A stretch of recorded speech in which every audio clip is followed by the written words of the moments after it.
Hello! I am in the same position, wearing the same shirt on the same day as my What I Read in August video, so if you noticed that or have a problem with that, no you didn't. August is Women in Translation Month, and I am so excited. So this video I'm going to show you the books I intend to read this month, for that month, all women authors, all written originally in languages that aren't English. And I'm going to also recommend 5 books that fit that same category. This is exciting for me because I haven't explicitly recommended many books on this channel.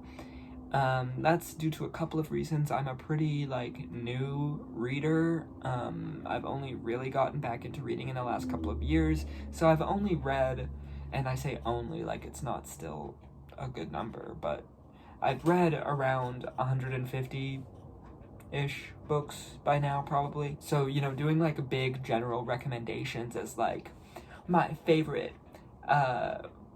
female translated fiction is difficult because I've read such an array and wide spectrum of books that finding some that fit a single category is difficult sometimes. When people do 5 books that remind me of Charm by Clairo, and it's no they don't. But it's also I feel like you either have to disingenuously play into a trend to do those videos, because it's my year of rest and relaxation does not remind you of Charm by Clairo. And I'm not saying I've seen that, but that's just kind of the type of book content I sometimes stumble upon. But if I want to recommend books, I want to be thoughtful about it, and I want to be genuine about the way that I do it, and not in some pseudo bioessentialist misogynistic way that's crazy girl books. And it's what do you mean by that, actually? Anyways, let's get into it. Enough rant and ramble. So first I'm going to start with my recommendations, books that I've read by women that were translated that I love, that I recommend you read for Women in Translation Month if you have access to a library or these books. We're starting with one I read very recently, A Little Luck by Claudia Pinheiro. This book is brilliant. It was a 5-star for me. The ending crushed me. Claudia Pinheiro is an Argentinian writer, also the writer of Elena Knows, which is a book with a lot of critical acclaim. This is a story about loss, shame, guilt, family, and it's really expertly crafted and put together. So I'd absolutely recommend you read this, whether it be Women in Translation Month or not. This is an amazing book. Next one I'd like to recommend is Earthlings by Sayaka Murata, who's a Japanese author. This is a book that's grown on me the more I've sat with it, thought about it. Read the trigger warnings before reading this book. I would recommend... Wait, I have this book. I originally read this book in the library, but then I found it at Value Village for $5, so I bought it because I want to reread it soon. But yeah, Sayaka Murata, Earthlings. Read the trigger warnings before reading it because it gets into some really dark, unsettling subject matter, but it uses those taboos and that subject matter in such a delicate and professional and thoughtful way that it doesn't come across as shock value or insensitive, to me at least.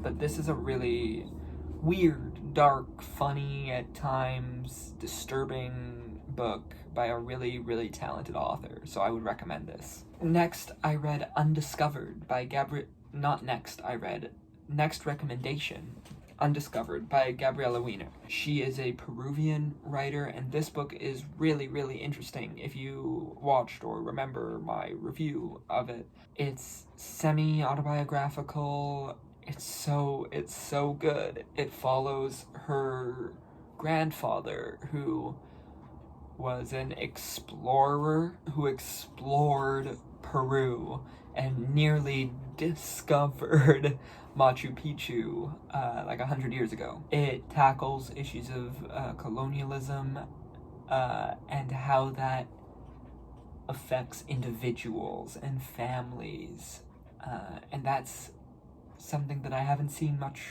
written about, especially from the perspective of someone who's like the direct relative, direct descendant of a colonizer. So it's really, really fascinating, really, really interesting, and a really, really valuable perspective. So I definitely recommend this as well. Next up is a really, really interesting one. We have Whereabouts by Jhumpa Lahiri. This one is so interesting because Jhumpa Lahiri, the writer, this is her first novel written in Italian, which is not her first language, and she translated it to English herself, which is so cool. This novel is really great because it uses location and setting as a character, as the main character, even, along with the woman that we follow at the heart of the book. Jhumpa Lahiri is a really special writer. I recommend any of her books, all of her books that I haven't read, I would recommend to you. She is a favorite author of mine who is a must-buy whenever I see her work. So Whereabouts, Jhumpa Lahiri, check it out. The last recommendation for Women in Translation Month is Almond by Won Byung-sun, who is a South Korean writer. This is a really tender, really delicate book. It follows a young boy with a brain condition that makes it difficult, near impossible for him to feel emotions, fear, anger, joy, whatever it may be. He's lonely, doesn't have a lot of friends, he lost family members recently in a tragedy, but he slowly starts to make friends in really unlikely and unique places and ways. And it's just, like I said, delicate, gentle, tender, soft, but really, really good. Almond. Now, we're gonna get into the books I intend to read this month for Women in Translation Month. I cleared out my local library of titles. I have a few titles myself, which I might get around to. I don't know yet. I gave myself some options, some choice. But we'll see.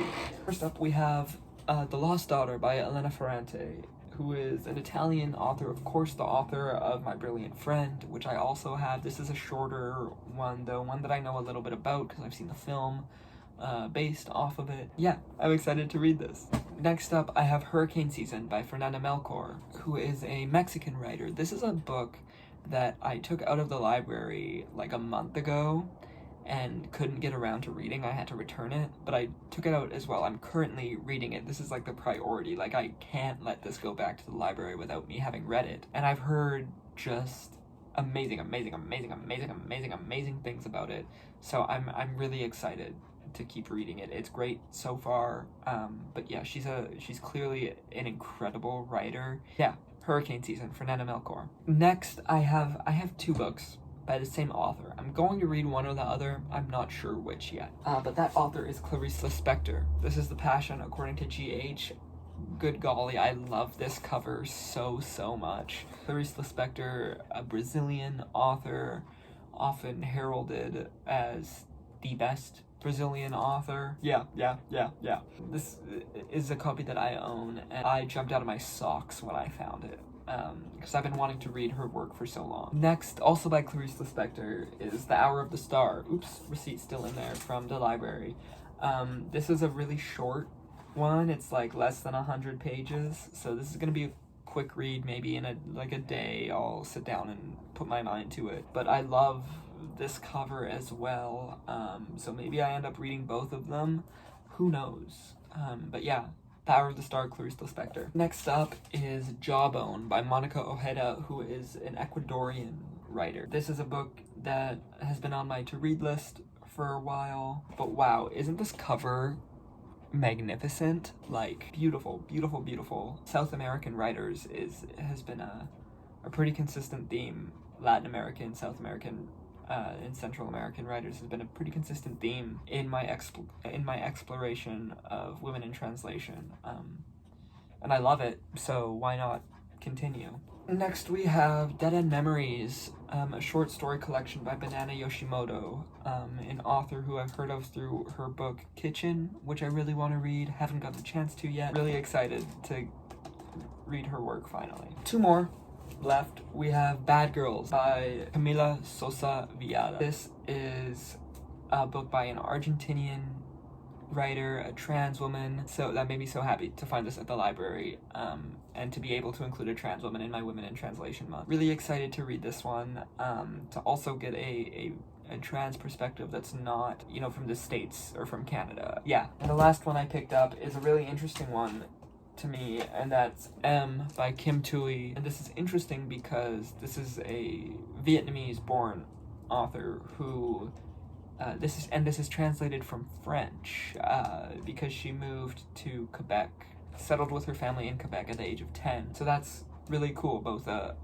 Canadian author and getting a taste of the Vietnamese diaspora through this work, which follows a boy living in the streets of Vietnam. So something you might notice through my picks, my recommendations, is that there aren't really any authors from Africa, from the Middle East, from Southeast Asia, and I'm disappointed in that myself. Like I said, I went to the library, and my library has a pretty strong selection of work. I mean, I got these 5 books.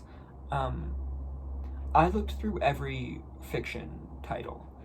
There were no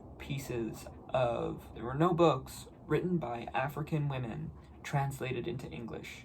There were books by African women. They were all written in English.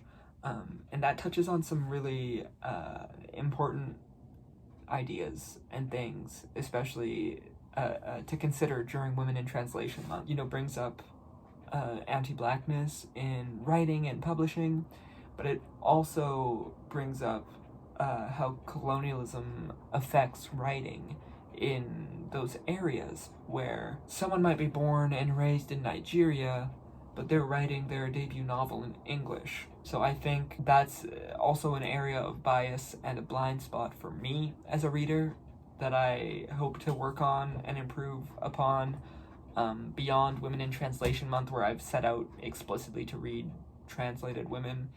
There's definitely some titles by African authors that I've, saved through my research and will be reading in the near future, hopefully. But yeah, some food for thought. I hope you enjoyed this video. I hope you got some cool book recommendations. I will be back at the end of August for my reviews of all the books I read. I can't wait to start reading. I'm very excited for this month. Have a beautiful month. Have a beautiful end to your summer. Bye.